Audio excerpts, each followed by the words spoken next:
Hi, we wanted to give you an idea of just what we do in terms of planning. We spend a lot of time planning almost every day. We spend time and focus on this. We've got long-term plans, medium-term plans, and short-term plans. So right at the moment, we're actually coming in on a pretty major moment for us. So we're gonna plan to go around Vancouver Island to the west coast, and one of the biggest challenges in terms of that is the rounding Cape Scott at the far northwest corner of Vancouver Island. So we're spending a lot of time making sure that we are timing that just right. So we'll touch on that a little bit. Overall, though, we are lucky in this area. We have a lot of resources to help us with these decisions and make sure that we're safe as wherever we go. So we've got some great cruising guides. First of all, the Dream Speaker guides. There's 6 volumes of this. We use this all the time to find nice anchorages. There's also the Salish Sea Guides, which is an app. They have really nice cruising guides for this area. This is called the Bible of the Pacific Northwest, the Wagner Guide. It really gives you a lot of great information about things that you have to be aware of, and just to help you be most prepared for cruising in this area. And then we look at, of course, the weather. That's huge. So we've got on our tablets, we've got a couple apps that really give us great detail. Probably the one we use the most is called Predict Wind, and it can give us really current hour by hour information on the wind strength, direction, the gust strengths, current strengths, wave heights, and details like that help us make our plans. Okay, so looking at Cape Scott here, that's the topic of the day today. You can see here, this is kind of an overall map of the general region. So we're going to be coming from the east here, and our final anchorage before we plan to round Cape Scott will be here in Bull Harbor. And then we plan to take a route that takes us around the tip. This is Cape Scott itself, and this is called Scott Channel. So when we think about the timing of getting around the Cape safely, really the primary thing that we have to make sure that we look at is the wind and the current. This area here in particular becomes quite shallow, so you have all the water of the Pacific coming this direction, and it hits this real shallow area. And in situations like that, if the wind is moving in the opposite direction of the current, you can really see some major steep and violent waves occur. So it's very, very critical that the wind and the current are moving in the same direction when we make this passage. Okay, so our first stop in trying to figure out this problem is to look at the Canadian tide and current tables. So this is a publication put out by the Canadian government, and it basically gives you precise timing of the flooding and the ebbing currents in the area. So the channel that we're most concerned about is the Scott Channel. So in the table we're looking at the Scott Channel. That's right at the area that we're going to go around. And so what we're going to look at here, it's June, and we're kind of, we're hoping to go sometime next week. So we're going to look at these dates anywhere from June 23rd to June 30th. And this will give us the precise time of the max flood current, the max ebbing current, and also the time of slack water in between the ebb and the current. The other important bit of information on this is at the bottom. It gives you the exact compass direction of the flood current and the ebb current. So we can precisely make sure that the wind and the currents are going to be going in the same direction when we go through Scott Channel. Okay, so looking at the tables, it looks like June 26th is really promising in terms of timing for getting around Cape Scott at slack tide.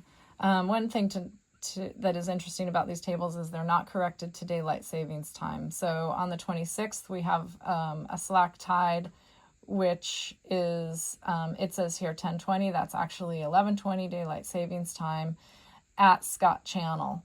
So we have decided that it would be optimal to time our departure so that we would hit slack tide out at the point in Scott Channel at 11:20.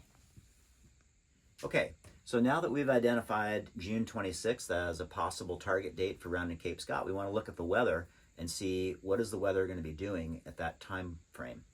And we use a tool called Predict Wind primarily for looking at weather, although we look at other sources as well. This is what Predict Wind looks like. And you'll notice that today is June 19th. So the 26th is a ways out in the future. The forecast will not be 100% accurate at this point, but it's at least a guideline on what's going to happen. So if I scroll forward in time using this slider bar here, you can see the winds are kind of increasing, decreasing, but they're mostly from the northwest, which is typical, except starting here on Friday, we start to get a south wind blowing. And that's really what we want to avoid. We want to have a northwest wind coming around the corner because that northwest wind will carry us around the corner and down the outside coast. So all of this time here where it's blowing from the south, we need to avoid. And that's one of the reasons why we've identified June 26th as a possible date, because by the 24th, 25th, it starts to kind of die off. And then that more natural summertime pattern of the northwest wind starts to set back in again around the 26th, 27th. So as you can see here on June 26th at, let's say, 11:20 that Kay identified, we have very light winds, a little bit from the south, but very light, but then turning nicely and starting to come out of the northwest to carry us down. So since the 26th is, still almost a week away, we'll be looking at this every day. And right now we're this blue dot. That's where we're located. So we need to make our way all the way over here and kind of get to Bull Harbor that Kay showed on the map over the next several days. And that whole time we'll be watching this forecast evolve and looking for that time period when the wind switches from south to the northwest wind that we want. Okay, now that we've checked the currents and the winds, the next step is to try to look at the chart to see how do we make sure we get to Cape Scott at that 11:20 target time on June 26th. So to do that, we use primarily a navigation app called Navionics or Boating, and it allows you to fairly quickly find times and distances based on your boat. So here's the same chart that Kay showed on paper. Here's Bull Harbor right here, so we'll be starting there. And then here's Cape Scott. So we said that we wanted to go and hit Cape Scott at 11:20. Kay also mentioned this Nawidi bar that we need to avoid. And because we want to hit Cape Scott at 11:20, we actually can't really go over the Nawidi bar at the ideal moment because of the timing of the tides. So instead, we're going to come out of Bull Harbor and we're going to go down through this reef area. It's called the Tatnall Reefs. And that will allow us to avoid this bar with the heavy waves when the wind is going against the current at that time. So basically what we want to find is if we want to go from this Tatnall Reefs point to Cape Scott, what time should we arrive here? And to do that, I just simply do a quick automatic route planning. I put my start point right there, and then I come over to Cape Scott and say, here's where I want to finish. And it tells me pretty quickly that's 21.3 miles. At our boat speed, which we usually assume is 6 knots, it's about 3.5 hours. So that means if we want to get to Cape Scott at 11:20, that means we need to be hitting this point in the Tatnall Reefs at about 7:50. All right, so in summary, we have a basic plan. It's the 19th of June. It looks like potentially the 26th or the 27th, the stars might align with weather, current, and we may be able to make our trip around the Cape. But we're going to check this plan and redo this plan every day between now and then, and watch the weather carefully and adjust accordingly.